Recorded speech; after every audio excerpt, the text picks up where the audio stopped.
If you are going through menopause or struggling in your menopausal state with weight gain, especially weight gain around your belly, please listen up and stop doing these 4 things. Hi, I'm Megan.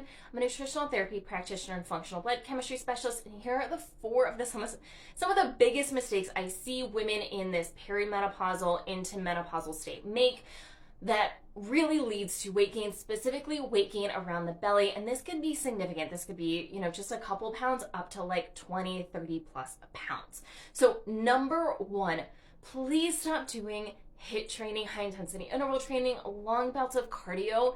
This is really stressful. And one of the things we need to understand during this phase of our lives that we all go through is that our ovaries are stopping production of hormones and our adrenals are taking over some of that production of hormones.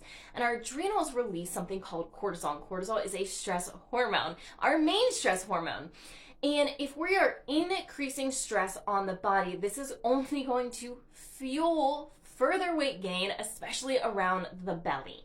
So movement is good, exercise is great, but it should be not super stressful on the body. And I'll tell you, just like personal experience, I have a long history of being a personal trainer. I've been a personal trainer for 8.5 years.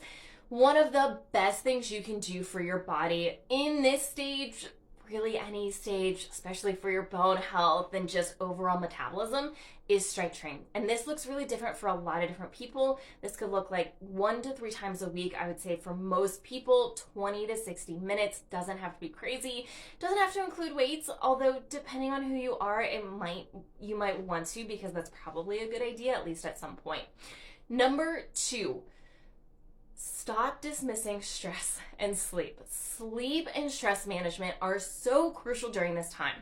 Once again, your adrenals are taking over here. If we are not sleeping, that is really, really, really stressful on the body. That's also going to change some of your hunger and appetite signals, which could lead to you eating more, which could obviously lead to weight gain.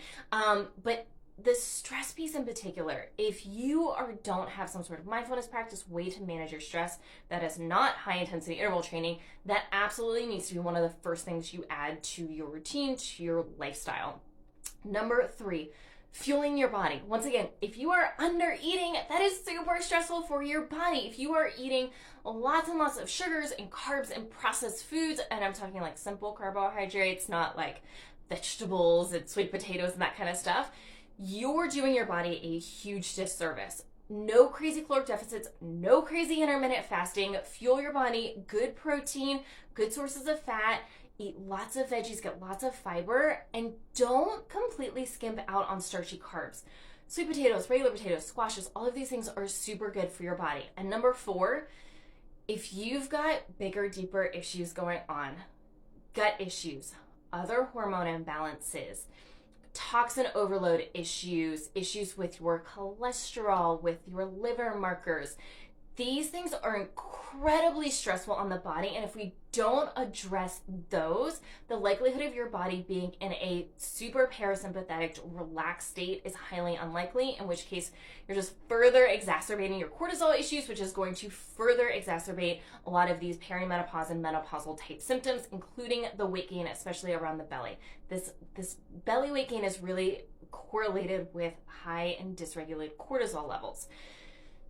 Stop doing these 4 things. If you need more support in looking at the bigger picture and understanding all of these things put together, feel free to book a free call with me. I do absolutely free consults. There's no pressure to buy, and I'll give you at least some starting points and to help you start working through this, or take a look at all my other content that I have.